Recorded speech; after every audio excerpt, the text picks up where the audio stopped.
অন্তর্বর্তীকালীন সরকারের পক্ষ থেকে জাতীয় ঐক্যমতের ভিত্তিতে জুলাই গণঅভ্যুত্থানের একটি ঘোষণাপত্র তৈরির উদ্যোগ গ্রহণ করা হয়েছে। সোমবার অন্তর্বর্তী সরকারের প্রেস উইং থেকে তথ্য জানানো হয়। প্রেস উইং জানায়, জুলাই গণঅভ্যুত্থানের মধ্য দিয়ে গড়ে ওঠা জনগণের ঐক্য, ফ্যাসিবাদ বিরোধী চেতনা ও রাষ্ট্র সংস্কারের আকাঙ্ক্ষাকে সুসংহত রাখার জন্য এই ঘোষণাপত্রটি গৃহীত হবে।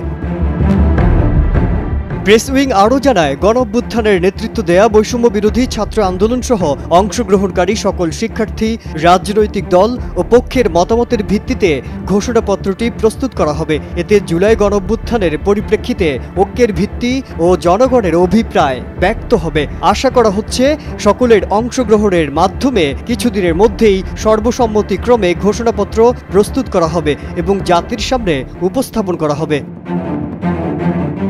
রবিবার প্রধান উপদেষ্টার প্রেস সচিব শফিকুল আলম বলেছেন, জুলাই বিপ্লবের ঘোষণাপত্রকে বেসরকারি উদ্যোগ হিসেবে দেখেছি, এর সঙ্গে অন্তর্বর্তী সরকারের কোনো সম্পর্ক নেই। তিনি বলেন, এটা একটা প্রাইভেট ইনিশিয়েটিভ, এটিকে আমরা প্রাইভেট ইনিশিয়েটিভ হিসেবেই দেখছি, এতে সরকারের কোনো সম্পৃক্ততা নেই। এ প্রসঙ্গে প্রধান উপদেষ্টার উপপ্রেস সচিব আবুল কালাম আজাদ মজুমদার বলেন, যতক্ষণ পর্যন্ত ঘোষণা না হবে ততক্ষণ পর্যন্ত বিষয়টি স্পষ্ট নয়। ঘোষণা না আসা পর্যন্ত কিছু বলা সম্ভব না।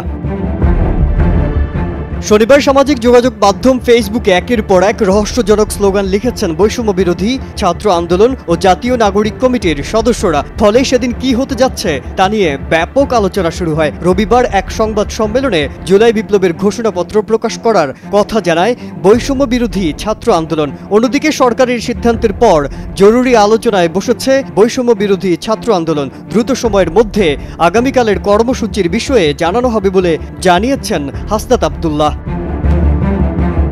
মাজহারুল আলম, কালের কণ্ঠ।